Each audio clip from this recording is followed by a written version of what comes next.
Buenas noches, bienvenidos a el arranque de esto, lo que va a ser nuestra segunda temporada, llamémoslo así, el año académico 2014 de este seminario sobre problemas y aspectos del mundo contemporáneo que organizamos el Seminario de Cultura Mexicana y la Fundación de Investigaciones Materialistas José Revueltas. Digamos que lo hemos logrado y estamos aquí nuevamente iniciando esta segunda fase de nuestra andadura. Bueno, los jóvenes ya conocen la historia, pero la explico rápidamente. Algunos de ellos estaban pidiendo en una librería de la UNAM un libro del profesor Tello. Yo estaba ahí revisando lo que había, me volteé y les dije: oigan, ¿les interesa escuchar a Carlos Tello? Los invito a la presentación de las memorias que vamos a tener con él, una conversación con él, y bueno, les agradezco muchísimo que hayan hecho el esfuerzo por estar aquí con nosotros. En unos minutos llegará más gente, pero en respeto a su puntualidad, arrancamos ya con esta mesa de discusión que vamos a presentar las memorias de el maestro Carlos Tello Macías. Ahora recuerdo 40 años de historia política y económica en México, que se editó el año pasado. Una de las grandes aportaciones que traen consigo la escritura de las memorias, evidentemente que la lectura, no se diga comentar las memorias con el autor, es que el pasado se pone en perspectiva, y no nada más se pone en perspectiva, sino que también se racionaliza. Muchas veces cuando tú vives un acontecimiento, no se diga político y no se diga de la intensidad de los acontecimientos como lo ha escribido don Carlos, pero en fin, cuando tú vives un acontecimiento de tu vida o político, muchas veces no eres capaz de entender todas sus claves, porque las repercusiones o las consecuencias de lo que haces muchas veces solamente cobran sentido mucho tiempo después. Esa es la clave, y esta es, digamos, una premisa historiográfica. En realidad la historia no es la historia no es el estudio del pasado, de los antecedentes, sino sobre todo el estudio de los consecuentes, de lo que viene después de las grandes decisiones. Y aquí está la clave de la escritura de memorias de manera general, que una vez el autor mismo pasa nuevamente por lo hecho, lo racionaliza y lo pone en perspectiva, ¿verdad? Es como si viéramos un cuadro de Velázquez pintando la rendición de Breda en las guerras de Flandes, por ejemplo, cuando se ve ahí, ¿verdad?, el triunfo de una batalla. Cuauhtémoc Cárdenas, por ejemplo, tituló sus memorias Sobre mis pasos, precisamente hablando de este repaso de lo hecho y la racionalización de ello. Además de esto, del valor que cualquier trabajo memorialístico tiene, el interés que tiene además las memorias del profesor Carlos Tello, es que él fue protagonista de lo que desde mi punto de vista es una de las decisiones más importantes de la historia moderna mexicana, y precisamente esto lo puedo decir ahora que vemos sus consecuencias. Me estoy refiriendo a la nacionalización de la banca de 1982. En el texto que ya repartimos por ahí, hago un planteamiento que es una hipótesis de trabajo, digámoslo así, una hipótesis para discutirlo aquí. Ha habido 3 grandes nacionalizaciones en el siglo XX mexicano, y ahí se trabó lo que es México. Petróleo 38, más o menos, ¿verdad? Petróleo 38, 60 industria eléctrica y 82 banca. Esas 3 nacionalizaciones se hicieron en sectores evidentemente estratégicos. No se nacionalizaba fábricas de corbatas, sino el sistema estratégico de la economía nacional, y esto evidentemente que tendría implicaciones coyunturales y a futuro de desorganización de los pactos políticos que de los que el PRI se sirvió para organizar el sistema político mexicano. La tesis que aquí podemos poner como para detonar la conversación es que el final del PRI inició en 1982. Ya volvieron al poder, pero por lo menos esa salida en 2000 se inicia con esta decisión. Evidentemente que la vida de Carlos Tello no se agota en esa decisión, y precisamente es de lo que tratan las memorias, que es un texto espléndidamente escrito, muy reposado, en donde prácticamente nos ofrece no ya nada más evidentemente la nacionalización, sino toda su trayectoria, y ahí es cuando además su figura se hace fascinante, y tanto más fascinante cuando está aquí con nosotros, y personalmente pues la admiración que tengo por él fue aumentando, porque precisamente lo vas viendo en perspectiva, ¿verdad? Porque a veces uno lo va conociendo personalmente y ya se hace más cotidiana la relación, pero cuando lo ves en perspectiva es como si lo vieras en una película o una fotografía. Entonces la distancia histórica aparece y la estatura histórica aparece. Entonces esto le da un valor muy importante a este encuentro, y también le da un valor muy importante el hecho de que estén ustedes aquí, porque son generaciones que ya no vivieron esa decisión, Yo estaba muy joven, Héctor también estaba un poco más joven, pero esa decisión afectó nuestras vidas. Y bueno, eso es de lo que vamos a hablar. Yo lo dejaré aquí, doy la palabra al otro coordinador del seminario, Héctor Zarauz. Saludo también ya a don Carlos Tello y le agradezco que esté con nosotros. Gracias, maestro. Y bueno, le doy la palabra a Héctor y ya iniciaremos una conversación, un conversatorio sobre el libro, y esperando después sobre todo que ustedes hagan sus preguntas y comentarios. Bien, gracias Ismael y gracias a todos por su asistencia. Desde luego agradecido con la presencia de don Carlos Tello, el maestro Carlos Tello, a este seminario. Bueno, platicábamos justo antes de entrar a esta primera sesión sobre la costumbre extendida, mucho más de lo que suponemos, de escribir memorias de parte de los políticos mexicanos. Viene a colación porque estamos presentando precisamente un libro de memorias de don Carlos Tello y comentábamos que muchos políticos, empezando por los presidentes, ¿no? El grado máximo de los servidores públicos, los presidentes, han sido recurrentes en la escritura de sus memorias. Yo recuerdo las de Francisco Madero. Claro, no las escribió siendo como presidente, sino siendo un simple ciudadano, bueno, no tan simple, ¿verdad? Pero un ciudadano, escribe unas especies de memorias muy tempranas sobre cómo veía el país. Desde luego el pobre Madero no tuvo tiempo de escribir sus memorias ya como expresidente, como sí lo hicieron otros. Por ejemplo, Emilio Portes Gil escribió un texto que se llamó Autobiografía de la Revolución Mexicana. Comentábamos los de Álvaro Obregón, de Lázaro Cárdenas, de alguna manera, en sus diarios políticos, en sus cartas que se han publicado, son una especie de memorias, y en un texto que se llama Una vida al servicio de México. Miguel Alemán, el presidente alemán, escribió remembranzas y testimonios, y ni qué decir de los últimos presidentes, ¿no? De José López Portillo, cuyas memorias trajo Ismael aquí, al igual que Miguel de la Madrid, Carlos Salinas de Gortari, etc. Desde luego que estos textos, las memorias, suelen tener pues un sesgo personal, tratándose sobre todo de los presidentes y de los políticos, que en ocasiones son textos justificatorios de sus gestiones, como es comprensible en este tipo de libros. Pero quiero decirle a los jóvenes que nos acompañan que estos textos son fundamentales para entender la historia nacional, no obstante su sesgo, o a pesar de ellos, o incluyendo este sesgo. Es algo que uno debe analizar como historiador, politólogo, sociólogo. Estos giros que tienen estos textos son importantes, son también materia de análisis. De manera que los invito a que se acerquen a este tipo de memorias, de textos en los cuales los políticos rememoran, nos dan una explicación de sus gestiones, del ejercicio del poder, de la forma en que solucionaron los problemas de su tiempo. Dentro del género de las memorias de los políticos mexicanos, me parece que ocupan un lugar especial aquellas memorias que fueron escritos por quienes se dedicaron a la cuestión económica, quienes construyeron el entramado económico en distintos momentos de la historia nacional. Comentábamos también, antes de subir al estrado, las memorias de Limantur, Apuntes sobre mi vida pública, y desde luego los más conocidos y muy importantes de Antonio Ortiz Mena, El desarrollo estabilizador, reflexiones sobre una época. Como sabemos, el desarrollo estabilizador, que de manera periódica podemos establecer entre 1958 y 70 de una manera un tanto esquemática, si se quiere. Y ahora tenemos el privilegio de presentar la obra de Carlos Tello Macías, Ahora Recuerdo, 40 años de historia política y económica de México, que, como les decía, tiene un valor especial por constituir un testimonio de primera mano en torno a la construcción del entramado económico del México contemporáneo. Es la posibilidad, a través de la lectura de este libro, de conocer los problemas económicos y políticos del país, así como las soluciones que ensayaron los gobiernos en su momento, ¿no? Y bueno, yo quisiera iniciar los comentarios, como dice persistentemente don Carlos en el libro Yendo al Grano, comentar pues que hay una larga tradición en hacer estas memorias.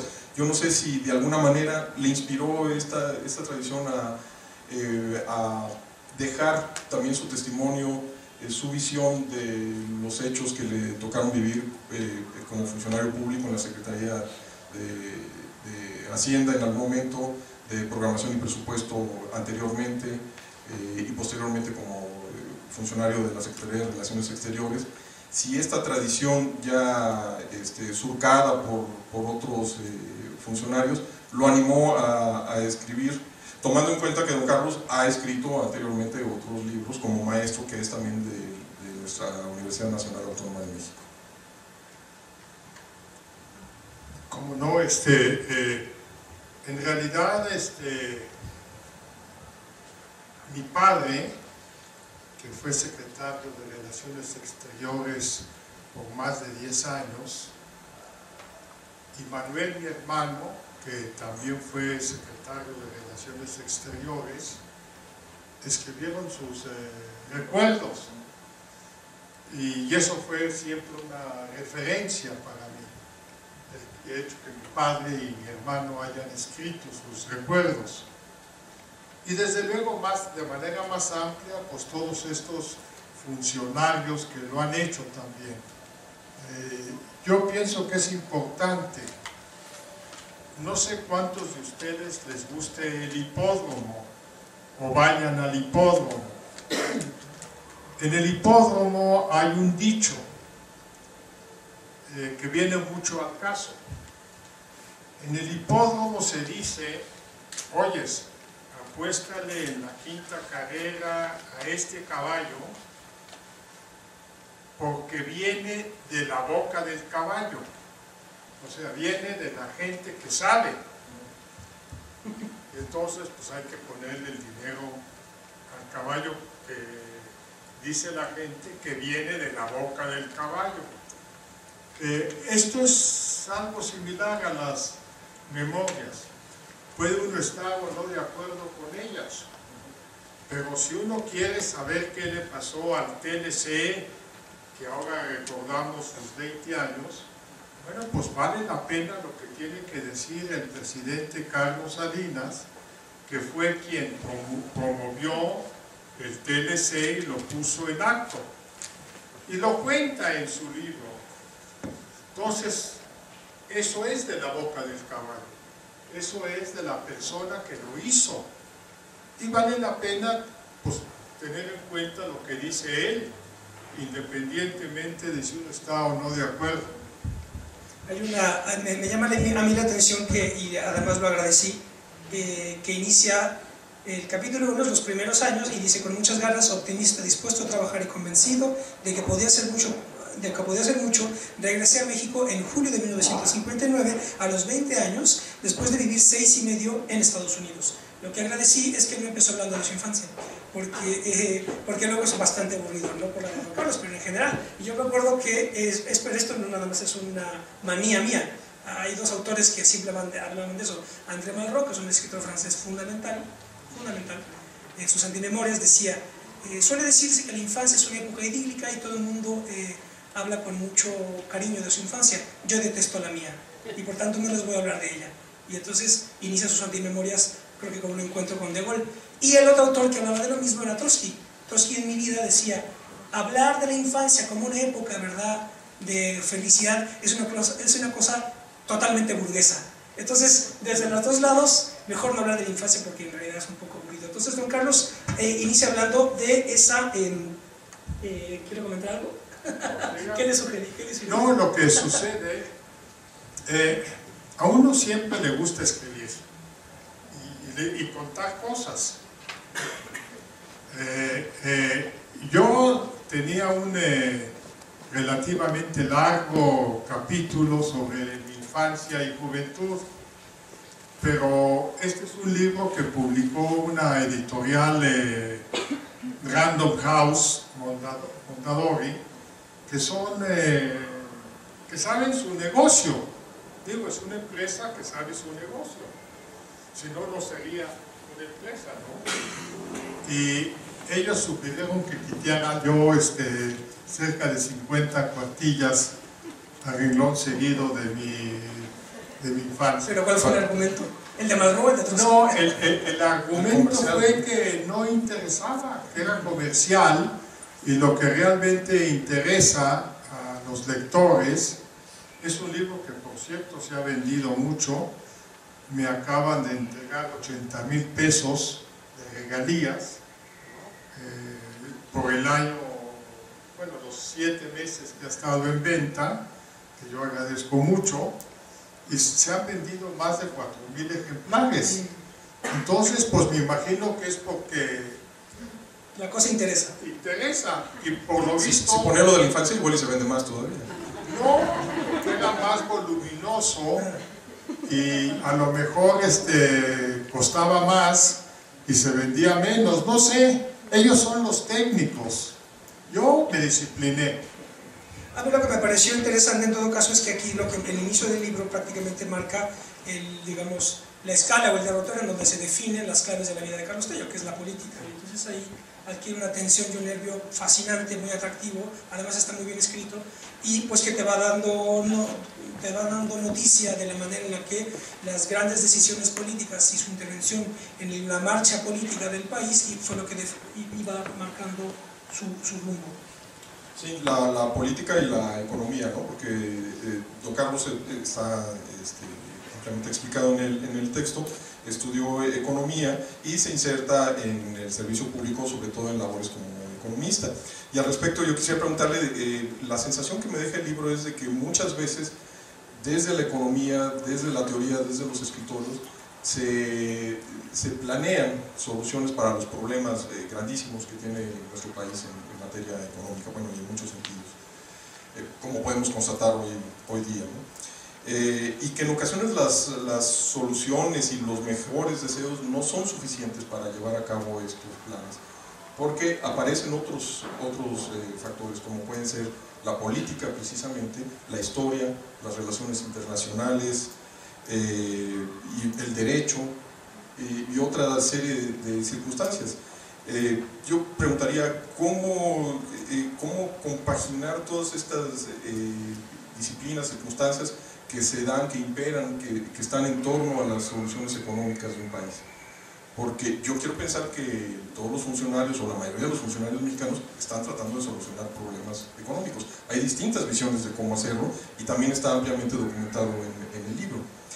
Pero las cuestiones políticas, las diferencias políticas, de percepción, de proyecto, parece que luego suelen ser definitivos en estas soluciones de orden económico.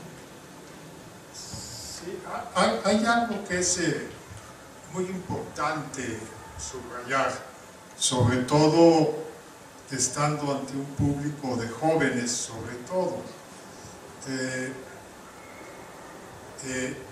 Y es un público de jóvenes, ustedes, que han crecido con una imagen del pasado nefasta. Se ha ido construyendo a lo largo de estos últimos años, últimos 25, 30 años, una especie de leyenda negra del pasado mexicano, en la que se argumenta que existía todo lo que es nefasto y que no había nada bueno, que todo era o corrupción o maldad o francamente malos manejos de todo. No es así. Había de todo. En México cosas buenas, regulares y malas, como sucede en todas partes del mundo.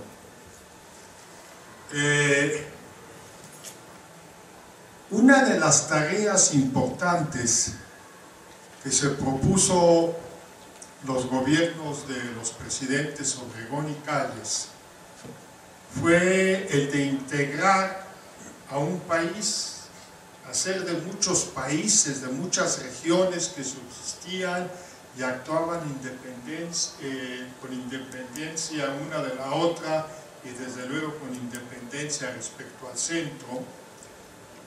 Una de las tareas que se impusieron fue integrarlo, hacer de muchas regiones un solo país. Hicieron muchas cosas que son de veras epopeyas. Por ejemplo, hicieron la moneda fiduciaria, ahora no nos sorprendemos que con unos de estos billetes que parecen de juguete, pues esos billetes se pueden usar en Tijuana y se compra con un billete 1 kilo de jitomates o un auto, y ese mismo billete en Chetumal permite comprar ese mismo kilo de jitomates y de autos. Esto no existía a principios de la década de los años 20, donde había 16 monedas y el metálico. Entonces se utilizó, acuérdense de sus clases de aritmética, se utilizó la construcción de un denominador común, una referencia común para todas las mercancías y los servicios, la moneda fiduciaria, estos billetes que ahora tenemos. Y así empezó a construirse el país, y se hicieron muchas otras cosas para integrarlo, para darle unidad. En 1925 había alrededor de 6,000 partidos políticos, muchos eran membretes, pero había partidos políticos importantes en Tamaulipas, en Veracruz, en Campeche, en Yucatán, partidos fuertes políticos que actuaban con independencia del centro. Y entonces Obregón y Calles, en ese orden, Obregón y Calles, resolvieron hacer un solo partido político. No fue un partido de clase, como los que existen en Europa, ni tampoco un partido ideológico, como también existen en Europa. La referencia europea de los partidos políticos en esa época era esa, Europa, no había otra. Y entonces lo que armaron fue una coalición de intereses, donde todo el mundo cabía, salvo los malos. Los malos eran la iglesia, los terratenientes y los empresarios, los pocos que había empresarios mexicanos en aquella época. Pero todos los demás cupieron. Y así se integró el partido que ahora PRI gobierna el país y lo gobernó durante muchos años. Fue una coalición de intereses. Y esta coalición de intereses fue haciendo cosas.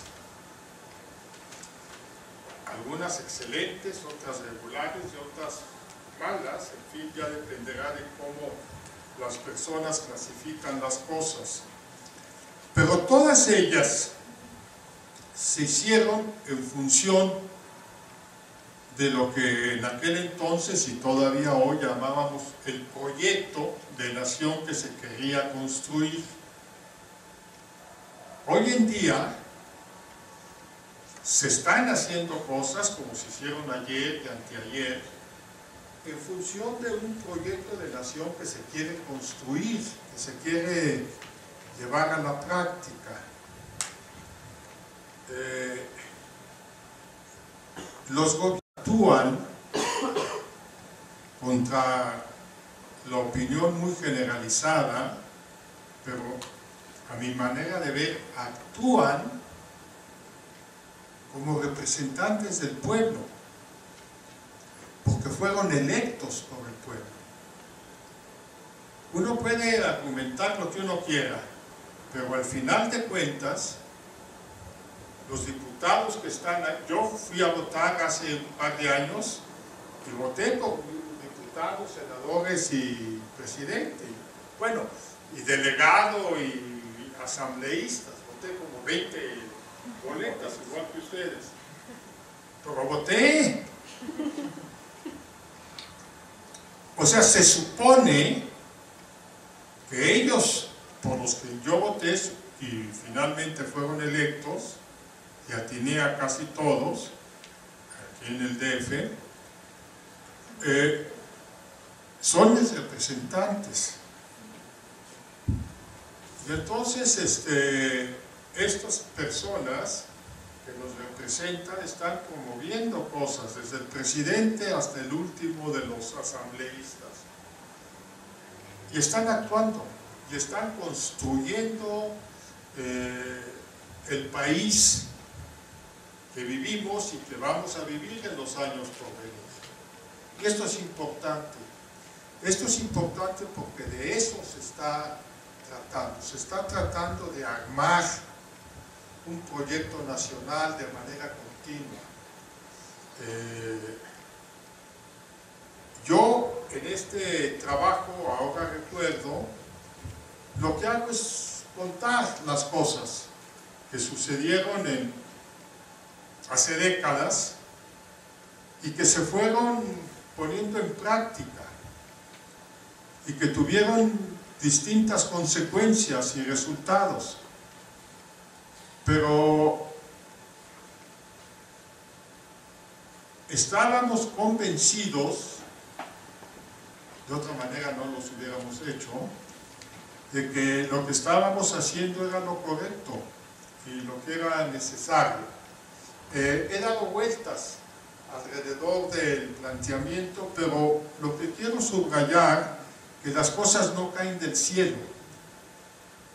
Las cosas son resultado de planteamientos políticos, de proyectos que se tienen sobre la marcha de la nación y de acciones que se toman para encauzarla en la dirección que uno piensa. Y hoy en día así está sucediendo. Nos puede gustar o no, pero eso es otra cosa.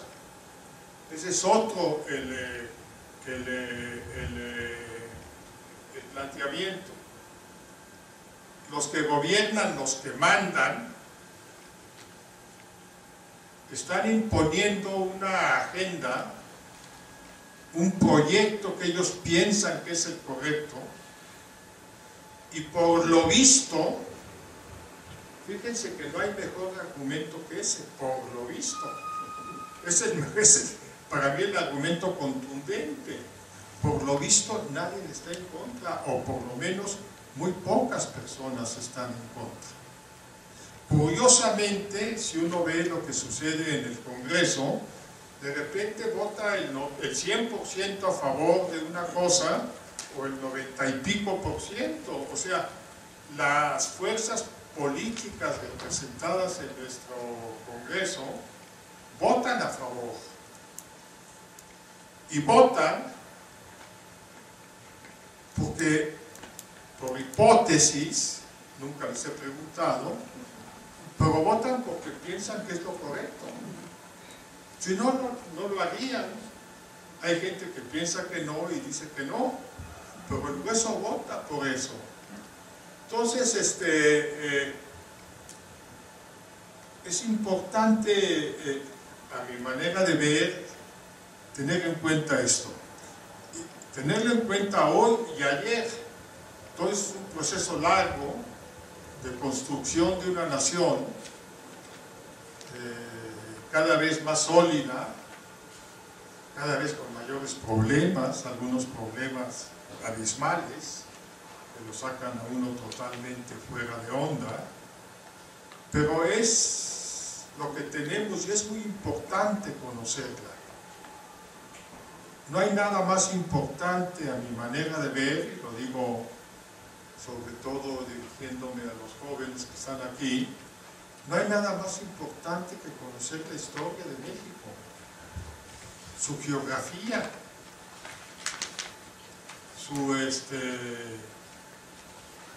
pues la esencia del país, porque lo que somos hoy, en buena medida es el resultado de lo que hemos sido a lo largo de los años, de lo que hemos sido construido. Me fui mucho alrededor, pero pensé que valía la pena. No, sí, claro, buenísimo. Y yo quiero abundar de que, al contrario de la infancia y primera juventud de nuestro auditorio, de que siempre pensaron o siempre han crecido pensando que todo lo que se había construido en el pasado estaba mal, cuando yo era niño, ya hace algún tiempo, o en mi primera juventud, siempre se me inculcó que lo que se había hecho en el pasado había estado bien. porque lo que había precedido es precisamente esta etapa que se ha asumido como gloriosa de la economía mexicana del desarrollo estabilizador, ¿no? Del 58 a 70 e incluso un poco antes. Don Carlos sabe bien, pero desde los 30 México crece a un promedio de arriba del 6% de su Producto Interno Bruto. México creció este último año al 1.1, cuando la promesa de campaña era arriba del 3%. Pero bueno, es más fácil prometer que cumplir, y aquí es donde entran estas condiciones que refería yo de la política, de las relaciones internacionales, el mercado, los precios del petróleo, en fin, es un mundo complejo. Pero la realidad es esa, que de 30 y tantos a 70, incluso después del 70, todavía con López Portillo se creció arriba del 6%. En varios de esos años, la inflación arribita del 2%. Además fue una sociedad que construyó instituciones, ¿no? Ahora se le pone en la torre a alguna de esas instituciones, ¿no? Pero se construyeron empresas públicas, era un Estado promotor, inspirado un poco en las premisas keynesianas de la posguerra, de un Estado interventor, promotor de la economía, un Estado protector, ciertamente. Se construyen instancias que hoy nos parecen, como dice don Carlos, pues cotidianas, como normales, y nos quejamos, el Seguro Social, el ISSSTE, se construyen petróleos mexicanos, y luego parece que se dan procesos inversos, ¿no? Llegaremos a ese punto. Sin embargo, ¿por qué no haber seguido con ese modelo que era tan exitoso? ¿Cuáles fueron las claves del agotamiento de ese modelo en México internamente?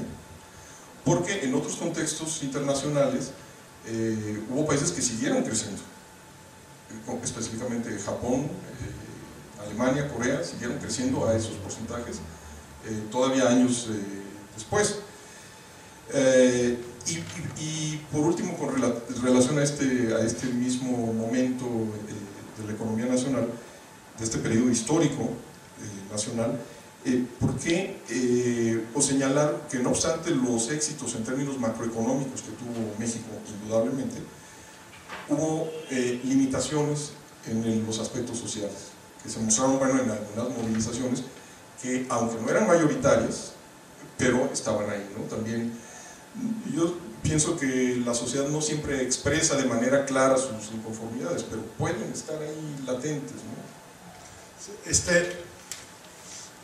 Cuando uno actúa en política, en tanto, en mi caso, formado en la disciplina de la economía, uno tiene que considerar que uno actúa con distintos actores, no está uno solo, sobre todo en un gobierno como el mexicano, que es federal, presidencialista, democrático, democrático, etcétera. O sea, uno actúa y entonces pues hay historiadores, hay abogados, hay de todo, politólogos, y entonces uno tiene que formarse en las distintas disciplinas.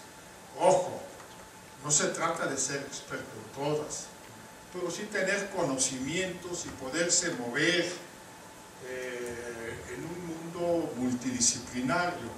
De ahí la importancia de la historia que señalaba, la historia del país, de sus antecedentes, de sus relaciones sociales.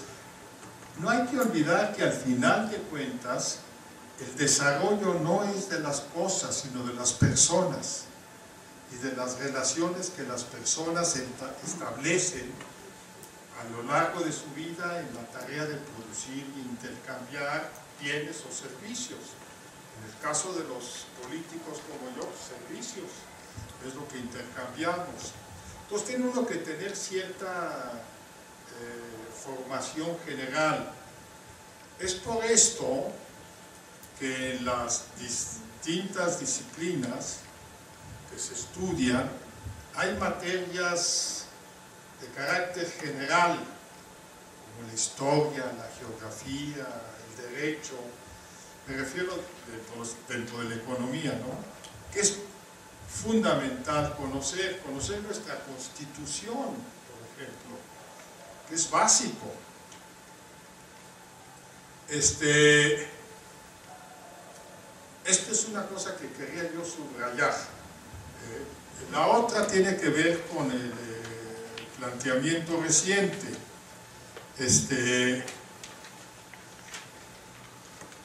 Sí, hubo una época de crecimiento muy exitosa. Yo en un libro que publiqué y que vi que un compañero de ustedes traía en la mano, que se llama Estado y Desarrollo, presento una gráfica. ¿Ahí lo trae usted? ¿Sí? Pues la gráfica que está en la portada presenta una línea continua de ascenso de 1930 y pocos años hasta 80, y después se vienen los descalabros de 80 a la fecha.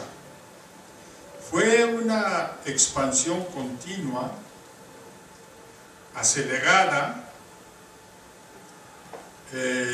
espectacular, yo diría, que nos habla de lo mucho que se hizo en aquellos años. Fueron muchos años, más de 50 años. Se hicieron cosas de una trascendencia enorme. Después cambiaron las cosas y se impuso lo que los economistas llamamos un nuevo proyecto de nación, distinto al anterior, que descansó en tres grandes objetivos. El primero de ellos era redimensionar al Estado, es decir, que el Estado desempeñara un papel cada vez menor en la actividad general y no solo económica del país. Redimensionar al Estado, y se redimensionó de muchas formas. El gasto público se desplomó de representar casi el 50% del Producto Interno Bruto a menos del 20%, así cayó en picada en un par de años, 83, 84. Se redimensionó vendiendo empresas públicas, se redimensionó eliminando muchos trámites y controles y distintas cosas que el Estado hacía. También el otro cambio fundamental fue que nos abrimos al exterior.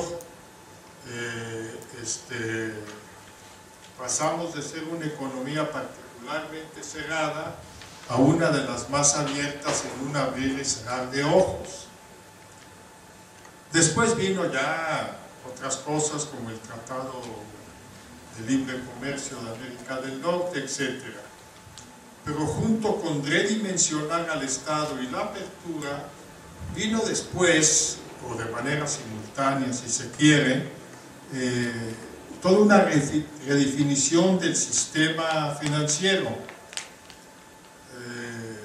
que cambió mucho la forma en que en el pasado México se había desenvuelto.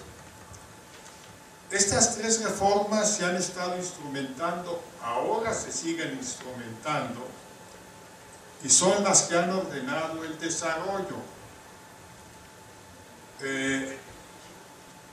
Hay varias preguntas que surgen,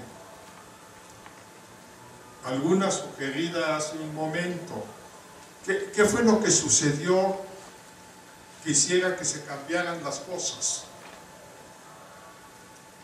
Otra, ¿por qué se fue de un proyecto a otro tan distinto? Otra, ¿qué resultados ha tenido?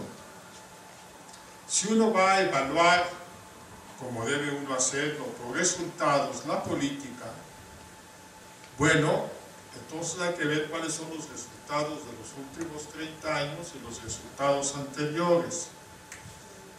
No es el tema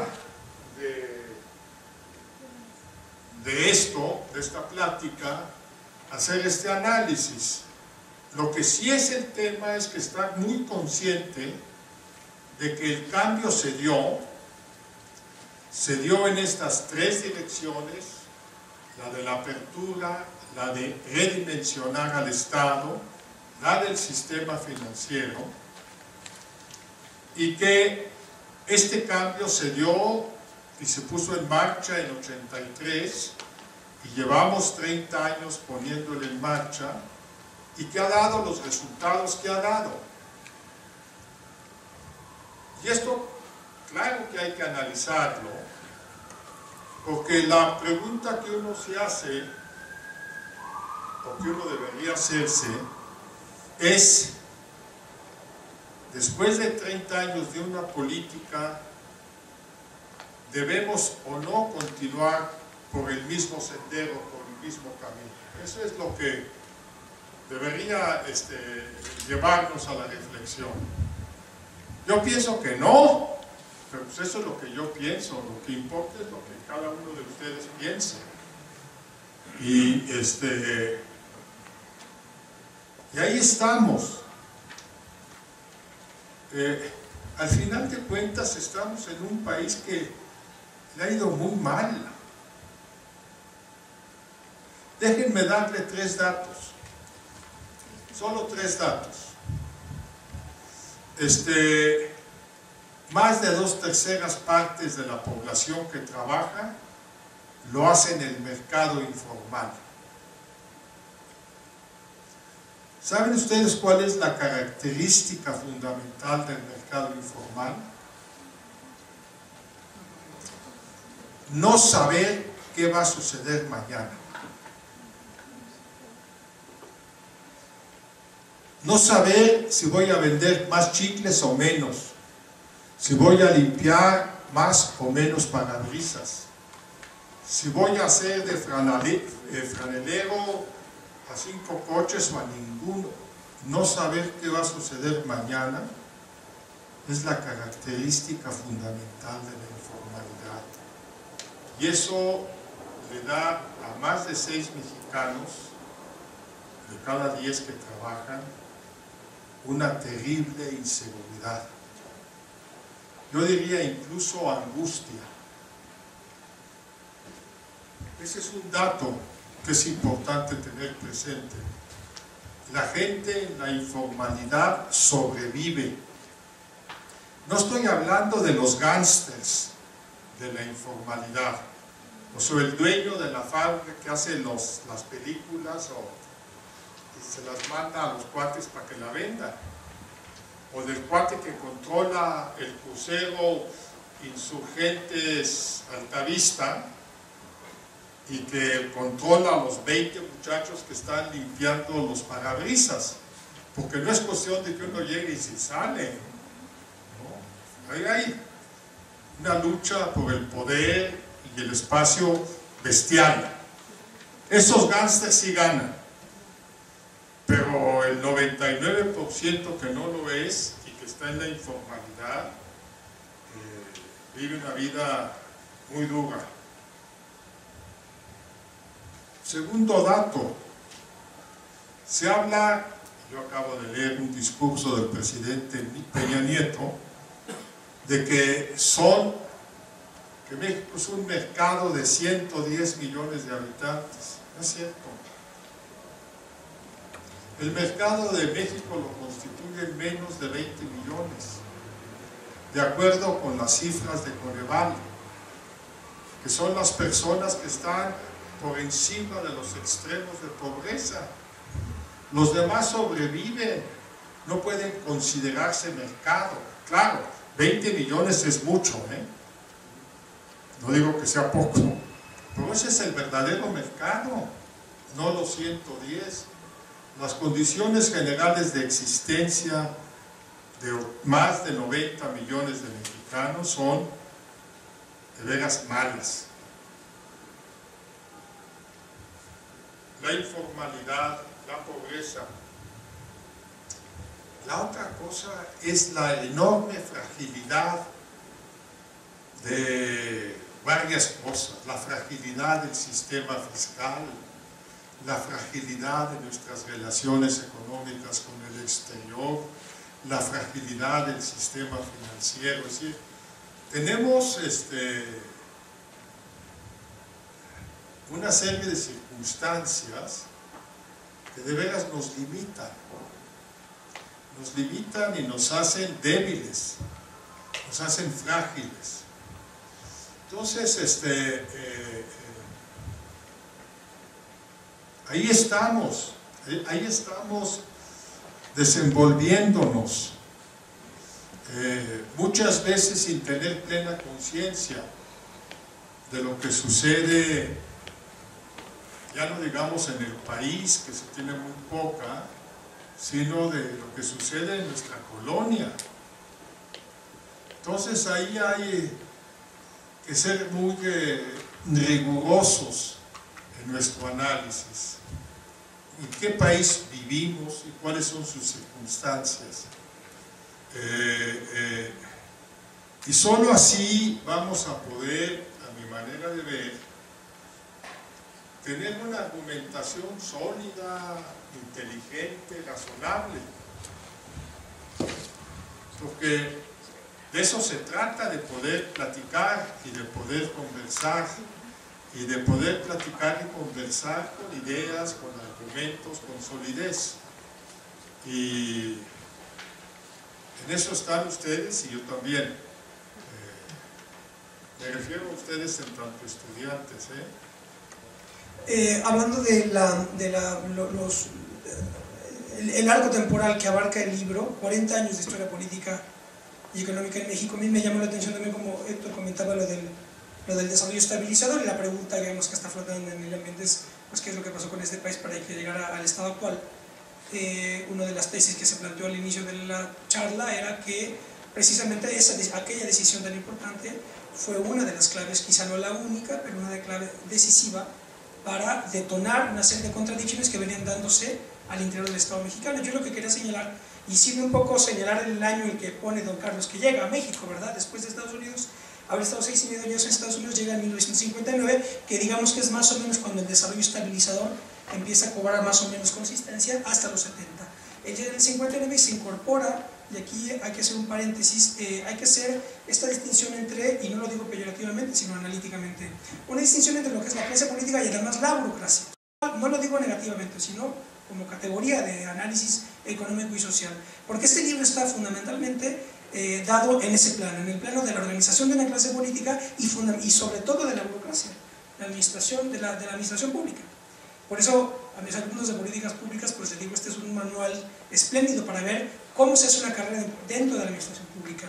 Lo que yo veo, intentando, no voy a dar la respuesta, porque quizás no hay una sola respuesta, pero interviniendo con este planteamiento de qué es lo que ha pasado y qué hizo que el país dejara de crecer, etc., yo lo que plantearía es que ese desarrollo estabilizador entra por un lado, digamos que es la línea de flotación del pacto político-social o de la estabilidad político-social del país, más o menos se rompe, o empieza a romperse con el 68. Ahí hay un primer, esa estabilidad social que había más o menos mantenido el régimen, se rompe. Y después viene la década de los 70, y ahí, esto es el interés del libro. Los capítulos del libro de don Carlos, primeros años, Secretaría de la Presidencia, Secretaría de Hacienda y Crédito Público y Secretaría de Programación y Presupuesto. Estos dos capítulos son clave, porque por un lado se da, en el 68 se da esta crisis político-social, empieza todo el movimiento universitario sindical, el problema de las guerrillas, etc. La izquierda se potencia, etc. Pero en el plano de la burocracia y de la clase política, se da aquí, y esto es muy interesante lo que señala aquí don Carlos, se da como, para utilizar términos marxistas, se da la lucha de tendencias entre la Secretaría de Hacienda y Crédito Público y la Secretaría de Programación y Presupuesto. Es muy interesante y sobre todo es una cuestión de lucha burocrática. Repito que no lo digo peyorativamente, sino analíticamente. Es una lucha de las burocracias por ver quién es el grupo dominante, digámoslo así, en las decisiones del gobierno. Evidentemente, por eso siempre es un mito cuando se dice que un gobierno, que la idea del dictador, que solamente él decide, eso no existe ni siquiera Fidel Castro. Bueno, que sí tiene parte de mucho poder concentrado, pero en realidad siempre son grupos que están en choque en una estructura administrativa. Entonces, la distinción que hace don Carlos es que, digamos que el grupo de la Secretaría de Hacienda tenía la concepción de la política y para ello los criterios fundamentales de la conducción de un gobierno tenían que darse en función de la cantidad de recursos disponibles, digámoslo así. Es decir, que el planteamiento era cuánto dinero tenemos y en función de eso diseñamos proyectos. Y la gran pugna dentro de la burocracia y la clase política, en las administraciones de Echeverría y de López Portillo, era este grupo y el grupo de programación y presupuesto, que la perspectiva de programación y presupuesto es no, se tiene un proyecto político, un proyecto de nación y que ahí se priorizan proyectos y después se ve cómo se financian. Esa disputa tú vas aquí viendo de una manera genial, esa disputa administrativo-burocrático-política, digámoslo así, se va dando dentro del gobierno y estalla en la administración de la banca. Más o menos por ahí va. Yo comentaba que cuando se funda lo que ahora es el PRI, no era un partido ni ideológico ni clasista en la tradición europea, sino que era más que un partido, era una coalición de intereses. Esta coalición de intereses siguió y la idea que articuló a los distintos gobiernos de la República fue sumar, es decir, sumar las distintas tendencias, los distintos grupos para hacer gobierno. Y así llegamos al desarrollo estabilizador y después la década de los años 70. No eran, y esto lo subrayo mucho en el libro, no eran gobiernos uniformes de una sola tendencia, eran gobiernos de suma, donde había planteamientos encontrados y de disputa. Los gobiernos monocolores es una cosa muy reciente. Yo diría que del presidente Zedillo, pasando por los dos panistas, el presidente Fox y Calderón, y ahora el presidente Peña, pues son monocolores, son presidentes de que quieren un grupo compacto, homogéneo. Antes no. Antes había diferentes puntos de vista dentro de un mismo gabinete y había disputa importante que se manifestaba en muy diversas formas.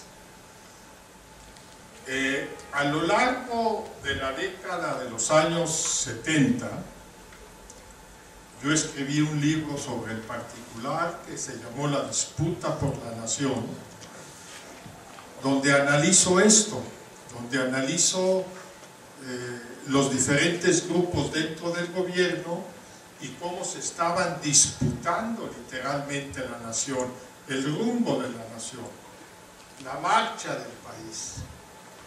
Entonces, había puntos de vista distintos dentro del mismo gobierno. La mecánica era, en el fondo, sencilla, pero terriblemente tensa e intensa. Se discutía mucho, al final de cuentas se resolvía por el presidente, que es lógico que así sea aquí y en cualquier otro país, y entonces la gente se disciplinaba. La gente, me refiero en el gobierno, ¿no? Y pero el hecho de que al final de cuentas se disciplinaran las distintas fuerzas y se siguiera sumando, no significó y no significaba, que no continuara la disputa, continuara la polémica dentro del propio gobierno. Y continuaba. Todas las medidas que finalmente se fueron tomando a lo largo de los años, hubo gente que las apoyaba, gente del gobierno que las apoyaba y gente que no. Y esto es natural. no es algo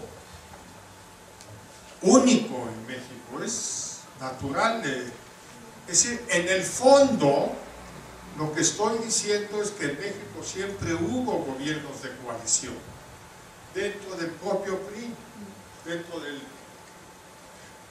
sistema, le llamábamos, o la familia revolucionaria, tuvo muchos nombres. Hubo coalición, hubo suma. No quiere decir unanimidad, pero sí suma y disciplina. No, y además lo interesante del asunto, que esto yo no lo tenía contemplado cuando hacía los análisis, pero en una conversación que tuve después sobre la nacionalización de la banca, con el maestro Bernardo Barthes, y estaba también Manuel Bartlett, y yo les pregunté, díganme dónde estuvieron el día de la nacionalización, digamos así, ¿verdad? Entonces creo que el licenciado Bartlett me dijo, yo estaba en el equipo de campaña de Miguel de la Madrid, y Bernardo Barthes dijo, yo era diputado el día que tomaron esa decisión, y dijo algo que me parece clave, porque dijo, el único partido que en esos momentos, el único partido que programáticamente en esos momentos planteaba la nacionalización de la banca era el Partido Popular Socialista. Y entonces yo eso no lo tenía contemplado, y entonces dices, claro, un presidente que viene del PRI, pero que en sus memorias se autodenomina como el último presidente de la Revolución Mexicana, toma una decisión que programáticamente estaba en el Partido Popular Socialista.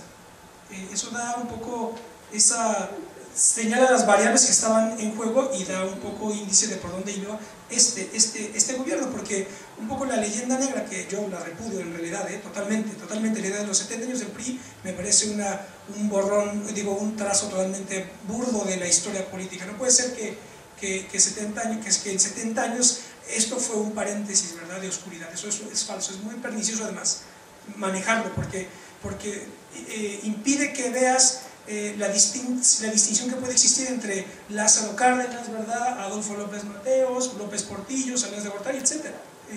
Entonces, que es muy común utilizar eso, lo de los 70 años de PRI. Primero se sirvió Vicente Fox, mercado, sí, en fin, eso fue su bandera, ¿verdad? Él llegó al extremo de decir que todo empezaba en el año de 2000. En el año 2000, que es una cosa que y no se tiene que ser militante del PRI para repudiar eso, que yo no lo soy, ¿verdad? Pero históricamente eso nadie lo puede decir.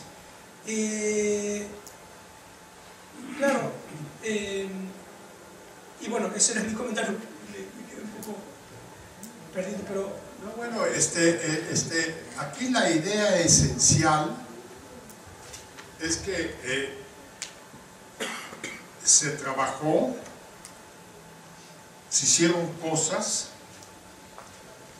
repito, uno puede calificarlas como uno piense y estime pertinente, pero se trabajó y se hicieron cosas, y este es el país que tenemos.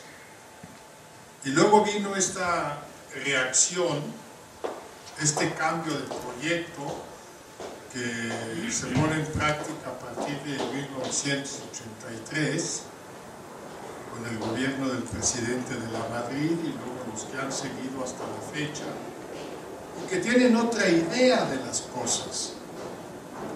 Están convencidos de lo que hacen es lo correcto.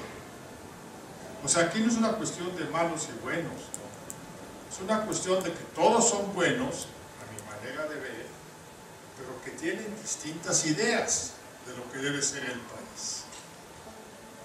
Y yo en este trabajo, ahora recuerdo,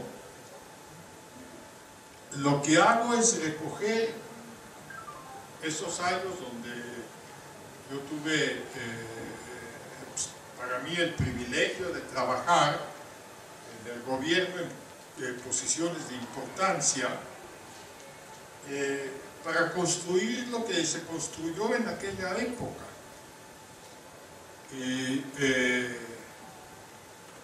Bueno, pues ahí está. Citando a Proust al principio del libro, digo que, como dice Proust, que cada quien recuerda las cosas como quiere, y no necesariamente lo que uno recuerda es lo que sucedió, es lo que uno recuerda. Y así están las cosas. Yo me imagino, no sé si se haya escrito sobre esto por algún otro funcionario lo que pasó, pero es lo que yo recuerdo y como yo lo recuerdo. Por eso se llama Ahora Recuerdo el libro. Yo no sé, a lo mejor hace 20 años no es lo que ahora recuerdo. ¿Sí? Déjenme contarles algo muy interesante, un poco para invitarlos a que adquieran el libro. De hecho hay ejemplares aquí. Aquí está el libro, aquellos que los traigo a precios de autor. Les voy a leer un poco lo de la nacionalización de la banca. De verdad que está bien escrito, se lee con mucha fluidez, que no siempre ocurre así. Dice así, la nacionalización de la banca. En la tarde del martes 31 de agosto de 1982, conversando en Los Pinos con José Andrés de Oteiza, José María Esbert y José Ramón López Portillo sobre lo que sucedería al día siguiente cuando se anunciaría la nacionalización de la banca privada y el control generalizado de cambios, el presidente se asomó para decirnos que a las 8 de la noche vendrían a Los Pinos los secretarios de Gobernación, Olivares Santana, de Relaciones Exteriores, Jorge Castañeda, de la Defensa, Félix Galván López, de Marina, Ricardo Cházaro, de Hacienda, Jesús Silva Herzog, de Comunicaciones y Transportes, Emilio Mújica, y el jefe de la Policía del Distrito Federal, Arturo Durazo. Me pidió que participara en la reunión, pues tenía el propósito de informarles sobre las decisiones tomadas y anunciar que yo sería el nuevo director general del Banco de México.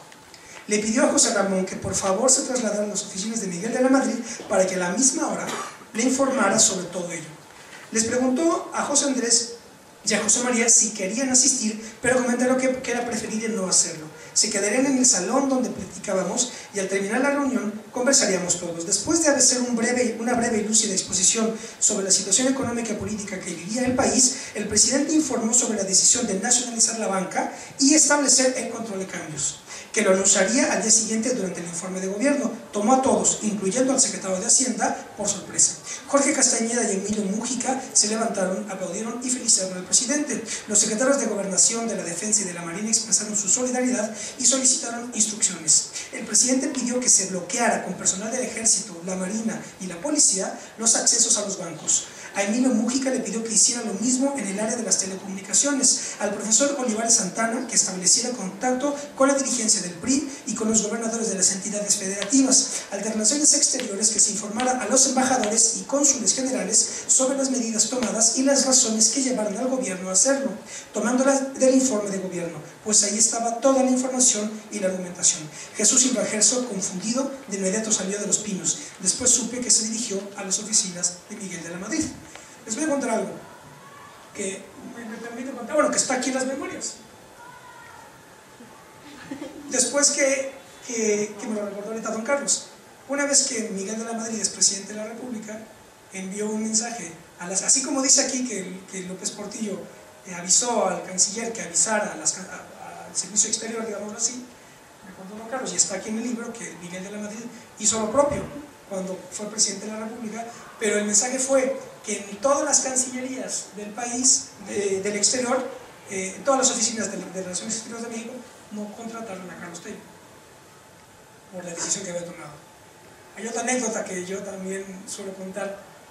Una vez que tuve la fortuna de hacer un viaje con don Carlos, me venía contando de su visión taurina y me decía que tenía, ¿se acuerdan? Que tenía un, ¿cómo se dice? Derecho de apartado. Eso, un derecho de apartado. Y entonces yo pues como que, me dice, sí, y ahí a veces iba Calderón. Y entonces yo un poco de bote pronto, sin pensarlo demasiado, como que le dije, pues eso fue lo primero que se me ocurrió. ¿Usted conoce a Calderón? Eso fue lo que se me ocurrió decir. Y entonces don Carlos se me volteó diciendo, pero qué pregunta tan tonta, ¿verdad? Porque volteó y me dijo, licenciado, yo soy el diablo. O sea, como, ¿qué me preguntas eso si yo soy el diablo?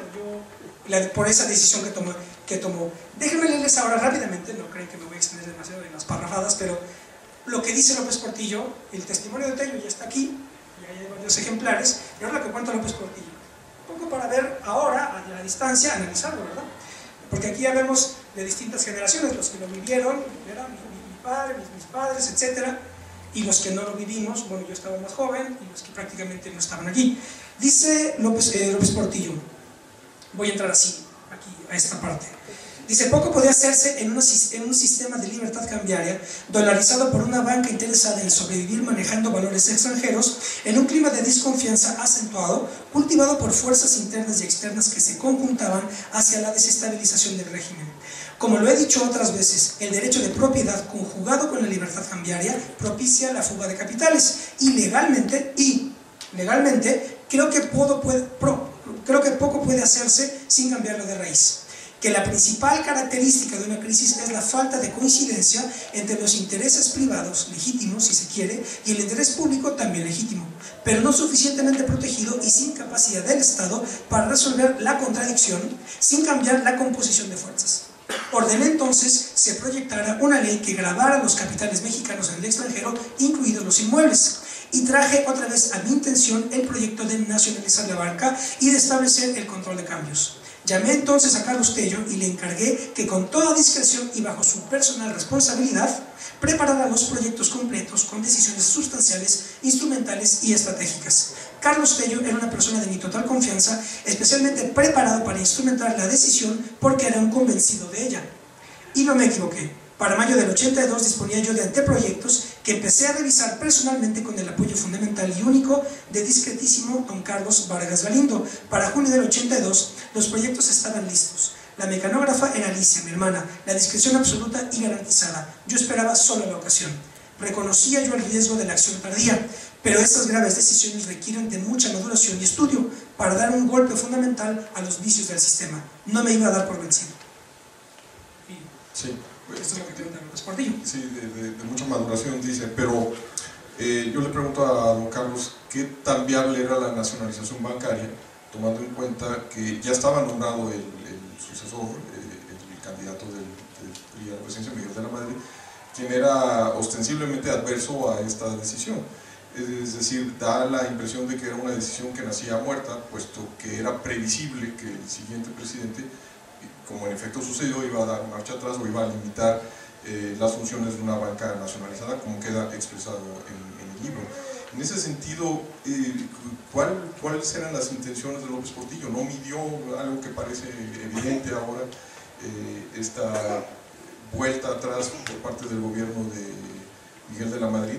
Como dice usted, a partir de 1983 hay un viraje en los gobiernos priistas.